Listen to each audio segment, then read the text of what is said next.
में भी वे हमेशा खिलाने निपट गए। हम समझा रहे थे, तुम कंफ्यूज तो नहीं हो रहे, हम घनसू का कई बात कर रहे हैं, नहीं तो तुम लाहौर वाले भैया ही समझ लो। लाहौर वाले भैया से विचारो षड्यंत्र शिकार और कुछ नहीं। लेकिन ये जो घनसू कक्का है, ये जो बापोती समझ रहे थे सेवड़ा को, अरे घनश्याम सिंह, तुम 2013 में लड़े दामोदर के सामने तो तुम्हारे और देश में लड़े सो हारे, और जब भी लड़ते रहे जिंदगी भर हारने का काम तुम्हारा हो रहा है। अच्छा एक बात और सोचो, हम विधायक नहीं बन पाए, तुम विधायक नहीं बन पाए, अगर इस बात को भूल जाओ तो सब अपने मन का हुआ। एक तो घनसू कक्का निपटे, एक पड़ोसी वाले, जब यात्रा निकल रही थी कांग्रेस की, तो प्रदेश के नेतृत्व ने, राष्ट्रीय नेतृत्व ने, सुरजे पारा ने हमसे कहा था कि भाई आपको सेवा यात्रा में जरूर पहुंचना है। मैंने कहा नेतृत्व कौन करेगा?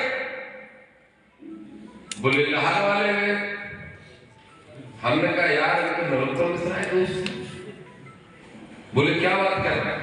हमने कितने प्रमाण है, वे तो नरोत्तम के दोस्त हैं, तुम उनको नेता प्रतिपक्ष में लाके बैठे। बोले फिर भी पार्टी की मर्यादा में आपको जाना। हम आ गए सेवड़ा की सभा में, आप सबने देखा, जब रथ में खड़े हो गए तो अब हमें ऐसे ठाणे बेलियां लगा, कोई बात नहीं, लेकिन कष्ट हो रहा था उनको, पीड़ा है काय उन्हें घनश्याम को समझो, उनके मन में घनश्याम। हमने समझा, उन्हें रात में फोन करके कसम खा रहे दामोदर जी ऐसा कुछ नहीं किया, हमने कहा सुधर जाओ नहीं तो तुम भी निपट जाओगे। और हुआ वही कि घनसू निपटे तो निपटे, घनसू के भी बड़े भैया भी निपट गए। तो क्या क्या अच्छा हुआ? घनसू निपटे, डॉक्टर निपटे, एक पिछोर में है,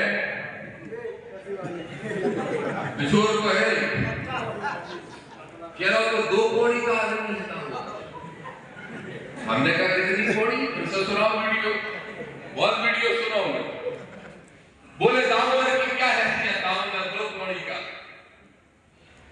पिछोर के लोगों ने आग्रह करके मुझे बुलाया, हजारों की संख्या में इकट्ठे हुए, बोले भाई साहब बस आ जाओ, कौड़ी गिरवाने। हम गए, वे विधानसभा ही छोड़ गए।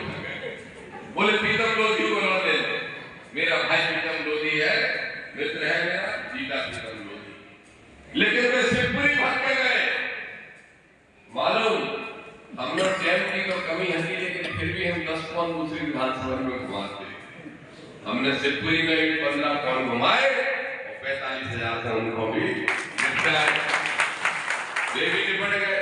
इसे कोई तसल्ली नहीं है, जो गाड़ी की डग्गी और डग्गी, ऐसे ये डग्गी आया है कहाँ तो चंदेरी में बहुत कहता था, बताओ दामोदर यादव और जयवर्धन का कोई मुकाबला है क्या? जयवर्धन दिग्विजय सिंह का बेटा, दामोदर एक किसान का बेटा, ये क्या मुकाबला करेगा? मैंने कहा चल उससे मुकाबला तो बाद में करेंगे, पहले फिल्म ही निकाल दें तो वो भी निपट गया। मतलब ले हमने अपने यहाँ से, और तो और पूर्व मुख्यमंत्री को भाई और घनश्याम सिंह को खाने जी, दोनों के दोनों निपट गए चुनाव में। तो मतलब जितने हमें विकेट गिराने में लगे थे, हमारा विकेट तो नहीं गिरो, काहे हम तो बिना कांग्रेस के भी 30,000 ले आए, लेकिन वे कांग्रेस को टिकट लिया के भी 30,000 से निपट गए। तो बताओ कौन क्यों? भाई ये चिंता करने की बात नहीं। अब लोग कह रहे हैं, एक पत्रकार कल पूछ रहे थे कि आप तो कांग्रेस की हो कि हार से खुश हो? हमने कहा नहीं, सीधो प्रकृति को नहीं हो, तुम हमारी आंखें बोर हो, तुम्हें दो ही तोड़ दे। भाई 10 साल काम कहां कर रहे थे? कांग्रेस में ही कर रहे थे। समझाया कमलनाथ को, समझ जाओ, आ जाएंगे ये दोस्त तुम्हें और पूरे प्रदेश की जनता को खा जाएंगे, फिर संविधान विरोधी सत्ता में आ जाएंगे। लेकिन उसकी भी समझ में नहीं आ रहा था। क्यों नहीं आ रहा था पता है? दिग्विजय को अपने नालायक बेटे की चिंता और कमलनाथ को अपने नालायक बेटे की चिंता। आज कह रहा हूं सतपुड़ा धाम की इस नगरी में खड़ा होकर आप सबका आशीर्वाद और अगर भाई की कृपा रही तो दोनों नालायकों को चित्र करके भोपाल की गद्दी पर रखने क्या रोकेंगे? इनकी हैसियत क्या, इनकी औकात क्या? पूरे मध्य प्रदेश के 5 करोड़ वोटों में से 3.5 करोड़ वोट पिछड़ा वर्ग का। मध्य प्रदेश के 5 करोड़ वोटों में से 1 करोड़ वोट एससी वर्ग का। ये रोकेंगे हमें? अरे इनके रोकने का समय चला गया। मैंने 80% तो निपटा लिए, बचे 20% 28 में निपटा लूंगा।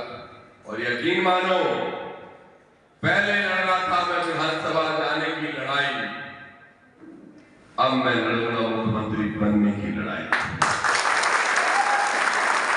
एक नहीं ऐसे 1000 उदाहरण है। हमारे बाबू जी क्या नाम है? राम सेवक सुखदेव जी, नरोत्तम मिश्रा ने बेईमानी से हरवा दिया 400 वोट से विधानसभा में, और 400 वोट से वो विधानसभा हारे और 6 महीने बाद सांसद बन गए, लोकसभा जीत गए। ढेरों ऐसे उदाहरण हैं। मेरे भाइयों ये बात को समझ लो, आप तो मेरे दुख में, सुख में, अच्छी में, बुरे में, सब में साथ देते हो। मेरा ऐसा ही साथ देते रहना। मैं विश्वास दिलाता हूं यही प्रदीप अग्रवाल, यही घनश्याम सिंह, एक दिन ऐसा आएगा जब मैं आऊंगा तो मेरे स्वागत में खड़े होंगे, क्योंकि ये कुआ के मेढक है, ये कुआ के मेढक है और हम समुद्र के तैराक हैं। और हमें जो ऊर्जा मिलती है वो तुझसे मिलती है। क्यों बड़ों से लड़ता हूं? किसी धन्ना सेठ का बेटा नहीं हूं, किसी नेता का बेटा नहीं हूं, लेकिन जो ताकत है ये है मेरी ताकत जो मेरे सामने बैठी है, और इस ताकत का कोई तोड़ नहीं। इसलिए मैं आज आप सबसे कह रहा हूं, चिंता मत करिए। अपने एक एक साथी से कह रहा हूं, अपने आप को विधायक मानो। जाओ थाने में, कोई भी हमारा नेता जाए थाने में, जाए बिजली विभाग के ऑफिस में, जाए तहसीलदार में, और जाके कराए जनता के काम। जो अधिकारी नहीं मानेगा उसको नंगा करके घुमा दूंगा। ऐसी सेवड़ा में उसकी औकात नहीं। कौन रोकेगा? ये प्रदीप अग्रवाल ये रोकेगा? कौन रोकेगा? वो घंसू कट्टा जाके महल में डरा है, बाहर ही नहीं निकल रहा। कौन रोकेगा? कहते हैं गुंडागर्दी हो जाएगी, नाम उधर जीत गया तो अच्छा गुंडागर्दी। भाइयों, गुंडागर्दी करूंगा 2 लोगों पे। कौन से लोगों पे? उन अधिकारी सरकारी गुंडों पे गुंडागर्दी करूंगा जो डीपी बदलने के 10,000 रुपए लेते हैं। गुंडागर्दी करूंगा उस दरोगा पे जो 323 झूठा लगाने के लिए 20,000 रुपए लेता है।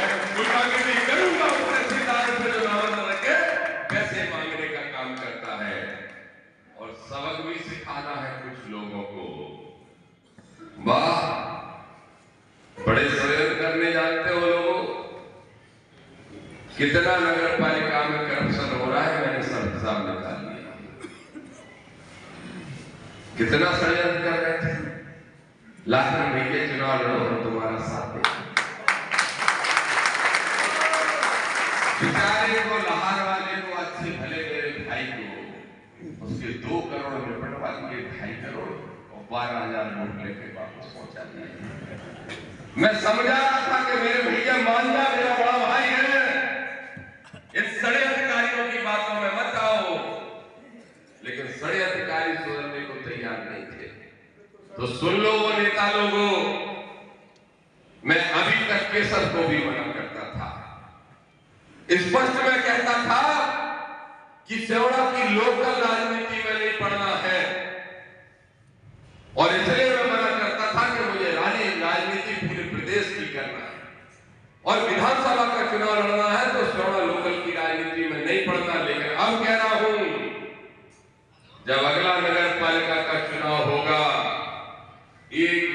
फाड़ में मैं अपने एक एक कार्यकर्ता के लिए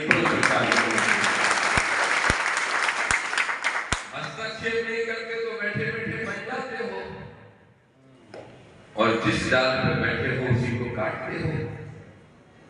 एहसास करा देंगे उनको भी, और एहसास करा देंगे उनको भी जो प्रदीप का पैसा लेके बहुत बड़ा खेल कर रहे थे। न सत्ता